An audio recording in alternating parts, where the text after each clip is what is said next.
Hey guys, I hope you've had another blessed day and been able to get outside. Today was a pretty day also. We're going to continue to read our story, All the Answers by Kate Messner. And we are currently on chapter 17, and this is called Special Guest. So here we go. Sophie came over to Ava's house after school to make sure they had the nursing home pencil wishes ready. On the way to Cedar Bay, they huddled in the back seat going over their plan. Dad kept interrupting to ask for help brainstorming world-famous ways to save the general store. He was really hopeful about vegetables. World's largest pumpkin? Marcus poked at his phone. Taken. Potatoes? Sophie offered up. Taken. Watermelon? Dad said, turned into the driveway of Cedar Bay. That stole Emma my name as Electron's attention from the bracelet she'd been braiding. Oh, let's grow a giant watermelon. We're too far north to grow really big watermelons, Mom said. We could go for a world-famous whoopee cushion, Marcus said, getting out of the car. The world's largest one of those was only about 10 feet in diameter. Can you imagine the sound that thing would make if we sat on it? He stuck out his tongue and made a giant spitty sound in the parking lot, so loud that Mrs. Gorbatsky's daughter turned and stared. Then she hurried up the sidewalk into the building. That cracked Sophie up. Ha, she's running away before the smell reaches her. When they got inside, Emma and Marcus headed straight for the cookie table. Mom and Dad followed them to make sure Emma didn't swipe the whole platter. Grandpa hadn't come down from his room yet, but Mr. Amos was there sitting by the window alone. Ava nudged Sophie and pointed. Let's give him his basketball. It seemed a good place to start. Or his baseball, I'm sorry. It seemed a good place to start. Mr. Amos? Ava stepped up to his wheelchair, squatted down, and pulled the 3 baseballs from her backpack.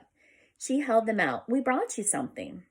His head was a little droopy, and for a second, Ava thought Mr. Amos was just going to doze off and ignore them. But then his eyes opened wider and focused on the baseball in Ava's hands. Do you want one, or all of them? You can have them all if you want.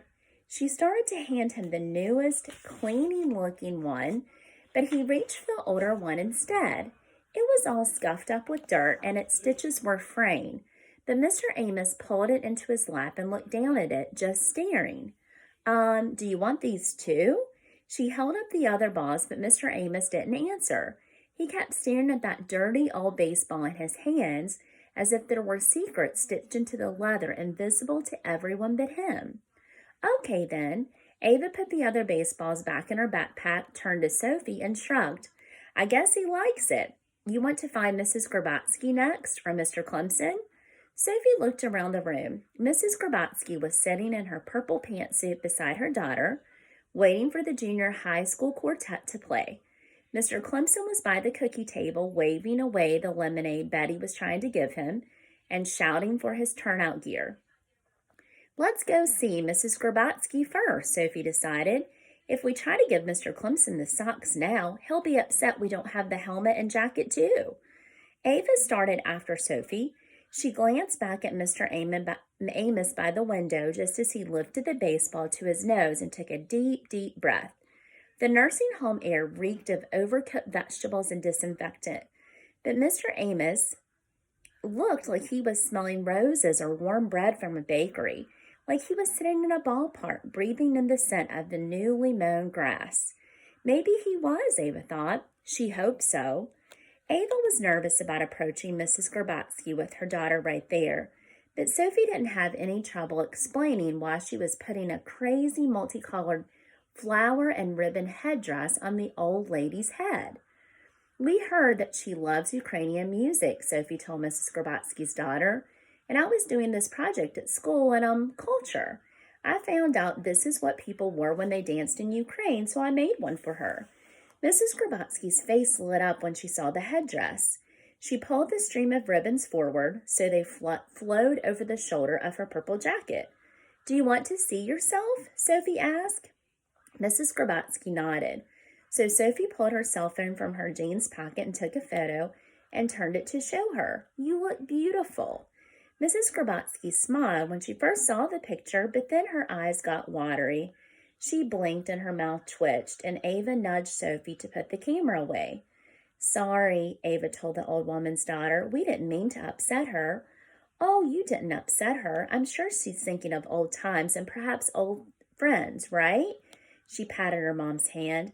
Okay. Ava turned to leave because she didn't want to see Mrs. Gorbatsky sad anymore, but Sophie stopped her. You know, Sophie said, we were thinking that your mom might be missing her life back in Ukraine. The staff says she likes that music, so we wondered if she ever used to dance with her family in the old country when she was younger. And if she did, it might be cool if we had a dance for her with costumes and music and stuff.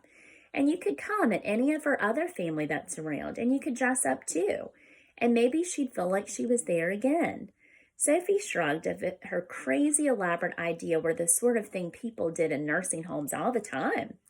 Mrs. Gorbatsky's daughter laughed. We'll have to talk about that next time you come. I see the music is about to start. She nodded towards the folding metal chairs up front where 4 kids were settling in, and their teacher was tapping a music stand with her conductor's baton.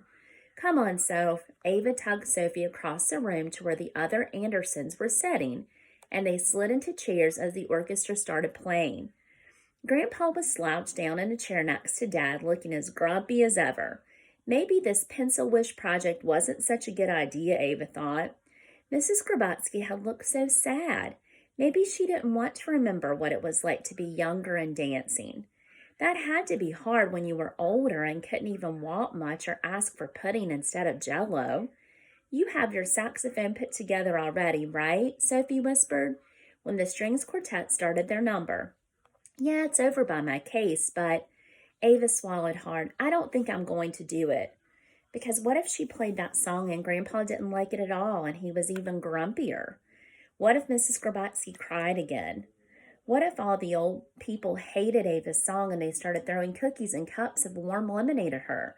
And then Mr. Clemson declared an emergency and flung a chair through the window to get everyone evacuated. All because of Ava and her dumb saxophone. Maybe another time, Ava whispered. But when the strings quartet finished and the kids started to clear their music stands and chairs, Thomas stood and held up his hands. Hold on, everyone. Please stay seated. Understand we have one more special musical guest. Ava looked at Sophie in a panic. Sorry, Sophie hissed. I told him when we first got here so he could give you a good introduction. You told me you were playing. Put your hands together, people, and let's have a warm Cedar Bay welcome for... Thomas did a fancy music stand drum roll with his hands. Miss Ava Anderson. All right, guys, that takes us to the end of chapter 17.